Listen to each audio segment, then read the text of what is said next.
kusoma ni sasa. Adui wa kusoma nimekwambia asubuhi yuko aina tatu. Hakikisha hizo aina tatu haziko kwenye maisha yako. Shetani hawezi kukusaidia mwanangu. Yawezekana hujaiambiwa. Mimi leo nakwambia kwa upendo wa Kristo. Leo ninakueleza kwa hofu ya Mungu kiwa imejaa kwenye kilindi cha moyo wangu. Shetani na majini na mapepo hayawezi kukusaidia chochote. Urithi wa mikoba ya kishetani haiwezi kukusaidia popote. Darasani huwezi kuconcentrate ikiwa una mapana wawili. Darasani huwezi kusimama ikiwa mtu mapenzi yuko mbele yako, mtu ngono yuko mbele yako. Huwezi kusaidika mwanangu. Yawezekana mama yako hajakwambia, mimi nakwambia. Yawezekana baba yako hajakwambia, mimi nakwambia. Nimeona vijana wengi wanaishia pabaya. Nimeona vijana wengi wanatoka kabisa kwenye msingi wa kimungu, wanakuwa watu wabaya kweli kweli. Neema ulio nayo ni sahihi.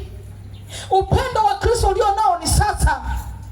Wewe uliyesoma form 1 miaka mitatu, mimi nikushika mkono wa shirika. Wewe ni mbabe. Wewe ni mbabe. Haleluya. Uliyesoma form 1 miaka mitatu, mwaka wa kwanza, mwaka wa pili, mwaka wa tatu, uko form 1 tu. Unapoambiwa na wazazi hamia shule hii, nenda huku, unaenda kwa moyo, unafeli. Unaingia form 2 unafeli, unarudi tena. Mimi nikupe mkono wa shirika, usikate tamaa. Wao umekutana na marufuku. Ndio hili wiki tutaanza kujifunza masomo ya marufuku ya kutoka kwenye koo zetu. Umekutana na marufuku. Umekutana na misingi ya kwenu ambayo haivuki hatua kwenda mbele. Ndio maana umesoma form 1 miaka mitatu. Mzigo ulio nao sio mzigo wako. Usijilazimishe kubeba mzigo ambao sio wako mwanangu.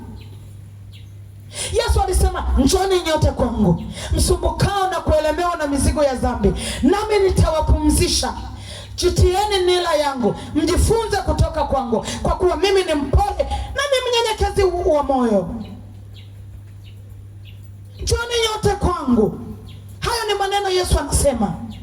Anakuita hivyo ulivyo. Achana na tabia za makundi. Achana na wanawake wengine wamekosa kazi. Achana na wanaume wengine waliokosa kazi. Achana na makundi ambayo yatakuweka mahali pabaya. Wewe umezaliwa na kusudi la Mungu. Hakikisha kusudi la Mungu linafika kwenye maisha yako. Hakikisha wewe ni tegemezi la familia yako kesho.